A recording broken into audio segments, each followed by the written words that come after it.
निर्बाध रूप से कथा का समापन करवा दिया। महात्मा जी की जो कथा है, महात्मा जी ने जो भागवत की कथा की, जो इनकी मर्मज्ञता है,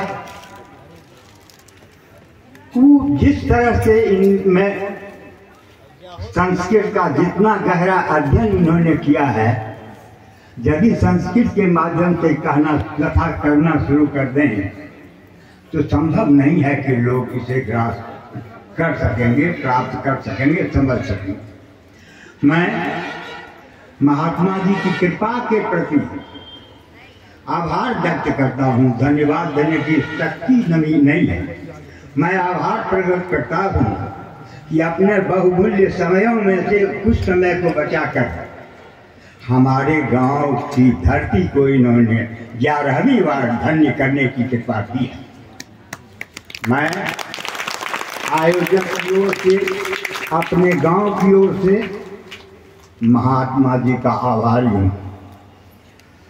दूसरी बात, इनके जो सहायक हैं, ये तीनों ऐसा लगता है कि सामवेद की छाया लेकर के भी आ गए हैं, और तीनों का एक स्वरूप, एक लय।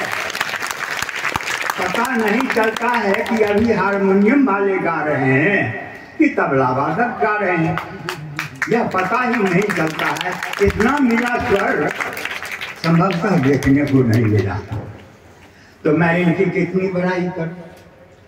अब कथा स्थल पर जो मंच बना है, मंच की शोभा को देखने से तो कहना पड़ेगा कि उजरा दयार या चमन कहूँ, ओ वसुंधरे इस परिवर्तन को निधन कहूँ या सृजन कहूँ।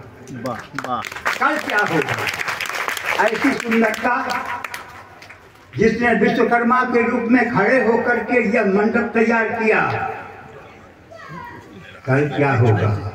महात्मा जी ने जो कथा की गंगा प्रवाहित की, हम लोगों ने छठ कर स्नान किया। पता नहीं मेरे मुख मार्ग से, मेरे कर्ण द्वार से कहीं गंगा की बूंद भीतर गई होगी तो कथा मेरे आचरण में उतरे। मैं भगवान से यह कामना करता हूँ कि कथा मेरे आचरण में कुछ उतरे। कथा सुन लेना तो कोई बात नहीं है, कथा तो आचरण में उतरे।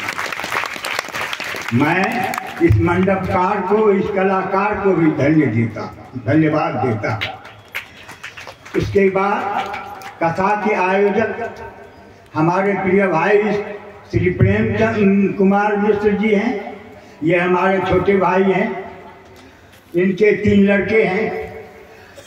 प्रेम कुमार, इनकी पत्नी, इनके 3 बेटे, 3 पुत्र बधुओं, पोतियों पोते जितने थे, सभी इस प्रकार से लगे रहे कि महात्मा जी ने तो कह दिया, अरे महात्मा तो महात्मा है, बिनु हरि कृपा मिले नहीं संता।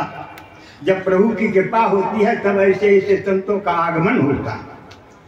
और इन्होंने अपने अमृत वाणी से हम लोगों को पवित्र किया। तो ये गलती कहाँ देखेंगे? गलती देखने के लिए तो नीचे उतरना पड़ेगा। ये उच्च कोटि की महात्मा हमारी गलती को कहाँ से देखे?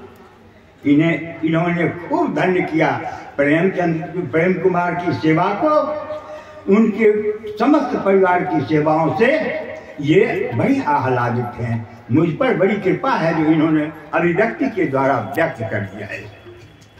भाइयों, उसके बाद मैं आप लोगों को धन्यवाद देता हूँ कि इस विपरीत परिस्थिति में, भयानक ठंडी में, आप लोगों ने अनवरत रूप से 8-9 घंटे तक कथा का श्रवण बहुत ही शांतिपूर्वक किया, बहुत ही शांतिपूर्वक, जिसकी सराहना ये गायक लोगों ने हमारे सामने की थी कि कथा में तो हम भी बहुत गए, लेकिन ऐसी शांति बहुत कम जगह मिलती है कि इतने लोगों का समूह और बिल्कुल बिल्कुल शांत रहे। यह एक आश्चर्य की बात है। तो यह आपके गांव की बड़प्पन है कि इन्होंने अपनी बड़ाई की। मैं इन गायकों को नज़दीक से भी जानता हूँ। बड़े स्वीट, बड़े सुशील, बड़े हंसोर और युवा हैं। इनकी वाणी में लगता है कि थकान होती ही नहीं है।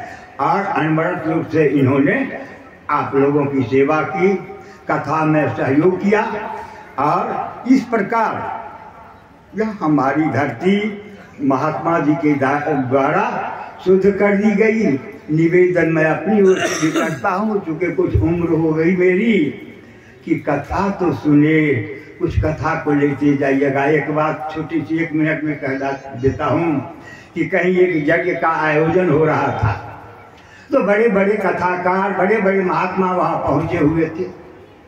उसमें एक लंगोटीधारी बेचारे महात्मा पहुँचे। बड़े कहा, जिनके देह पर वस्त्र न हो, सिर्फ लंगोटी ही जिनका वस्त्र हो, उनका शरीर कैसा सुंदर लगता होगा, यह तो कल्पना करने की बात है। तो वे जब यज्ञ में आए तो उन्होंने पता लगाया कि कथा का आयोजक कौन, यज्ञ का आयोजक कौन है। आयोजक का पता लगा तो जाके उन्होंने आयोजक से कहा कि ये भाई, तुम तो इस यज्ञ के आयोजक, थोड़ी कथा मुझको भी कहने दोगे। आयोजक ने सोचा कि बड़े बड़े महात्मा चवर सिंहासन वाले जिस व्यास गादी पर कथा कहते गए, उसमें ही लंगोटी वाला महात्मा आया, क्या कथा कहेगा। तो पहले उसको देखकर कुछ तो ठिठक गया हुआ। फिर कहा, हाँ महात्मा जी, कथा कहने के यज्ञ हो रहा है, कथा क्यों नहीं कहिएगा, आप कहेंगे कथा। महात्मा जी को भी समय दिया गया। महात्मा जी विषय पहने हुए नारियल की डोरी में, बाकी कुछ था नहीं उनके सर बदन पर। तो जब बैठे तो लोगों ने हंसना शुरू किया। ऐसे ही महात्मा जी ने बड़े धैर्यपूर्वक कहा कि हंस लो प्यारे, हंस लो, खूब हंसो। तो कब तक हंसे बिना प्रयोजन के। लोगों का जब हंसना हो गया तब शांत हो गए लोग। तब महात्मा जी ने कहा, अरे भाई, आप लोग तो अभी तक कथा सुने, अभी तक कथा कहने वाले कथा कह के चले गए और आप कथा सुन के चले जाइएगा। तो बोलिए कथा कहाँ भटकती रहेगी। आप भी सुन के चले जाइएगा, महात्मा जी कह के चले जाएंगे, कहाँ कथा भटकेगी। बड़ा मार्मिक वाक्य यही था कि कथा भटके नहीं, कथा को आत्मसात करें, कथा के मुताबिक आचरण करें। कुछ ऐसा जब होगा तो कथा की पूर्ण सफलता मानी जाएगी। महात्मा जी के द्वारा तो जिस तरह से भागीरथ ने तपस्या करके गंगा को उतार लिया, महात्मा जी ने तो कथा की गंगा को हम लोगों के बीच प्रवाहित कर दिया। और उसकी मुख्य धारा में हम लोगों ने खूब छठ कर स्नान किया, पान किया, दर्शन तो किया है। अब मैं आप सबों की ओर से, हम लोगों से जो भी गलतियां हुई होगी, जो भी त्रुटि हुई होगी, आप क्षमाशील हैं, क्षमावान हैं। और आपकी देखी हुई यह बस्ती है, आप कृपया माफ करेंगे, हमें हर तरह से आप आशीर्वाद दे जाएंगे। और भगवान के नाम पर मैं सबों की ओर से भगवान से प्रार्थना करता हूँ कि आप दीर्घायु हों, आपका बौद्धिक विकास हो, आप कथा की ओर नित्य प्रति प्रवृत्त हों, आपकी प्रखरता बढ़ती रहे। मैं भगवान से यही निवेदन करता हूँ। रामचंद्र की